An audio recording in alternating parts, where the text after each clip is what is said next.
मंत्री माणिकराव कोकाटे यांच्या एका वक्तव्यानं स्पष्टीकरण देताना कोकाटे यांनी जी वक्तव्य केलेली आहेत त्यावरून पुन्हा एकदा गल्लत झालेली आहे। शासनाला त्यांनी भिकारी म्हटलं। नेमकं काय घडलंय, त्यावरून काय प्रतिक्रिया म्हटल्यात जाणून घेऊया। शेतकऱ्यांकडून शासन 1 रुपया घेतं म्हणजे शेतकरी नाही तर शासनच भिकारी आहे। स्पष्टीकरण देताना कृषी मंत्री माणिकराव कोकाटे यांची गल्लत। मंत्र्यांनी अशी वक्तव्य करणं चुकीचं। महाराष्ट्राची अर्थव्यवस्था अत्यंत उत्तम। कोकाटेंच्या शासन भिकारी असल्याच्या वक्तव्यानंतर फडणवीसांची कोकाटेंना तंबी।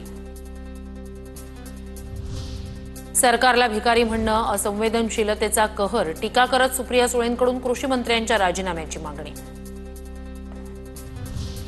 ज्या दिवसापासून ऑनलाईन रमी सुरू झाली त्या दिवसापासून आतापर्यंत 1 रुपयाची रमी खेळलो नाही।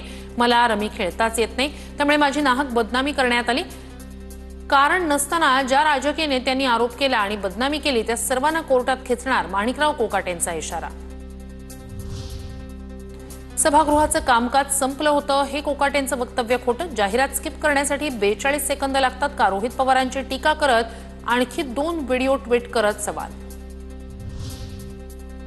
कोणत्याही परिस्थितीत कृषी मंत्र्यांचा राजीनामा घ्यावाच लागेल। फडणवीस आणि अजित पवारांनी वाढदिवसानिमित्तानं कोकाटेंच्या राजीनाम्याची भेट शेतकऱ्यांना द्यावी। संजय राऊतांची आक्रमक मागणी।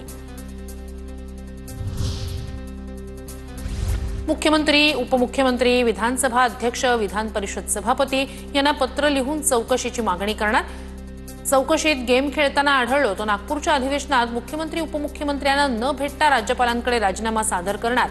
माणिकराव कोकाटे यांचा दावा। विझताना दिव्याची ज्योत मोठी होते तसंच काहीसं कोकाटे साहेबांचं झालंय। राजीनामा देऊन शेतकऱ्यांवर उपकार करतील असं वाटत होतं, पण गिरे तो भी टांग ऊपर अशी भूमिका घेत कोर्टात जाण्याची भाषा। रोहित पवारांचा निशाणा। माणिकराव कोकाटेंच्या राजीनाम्यासाठी मवियाच्या खासदारांनी घेतली केंद्रीय कृषी मंत्र्यांची भेट। शेतकरी विरोधी भूमिका मांडणारा कृषी मंत्री राज्याला नको। खासदारांची शिवराज सिंह चौहानांकडे मागणी। सुप्रिया सुळेंची ट्विट करत माहिती।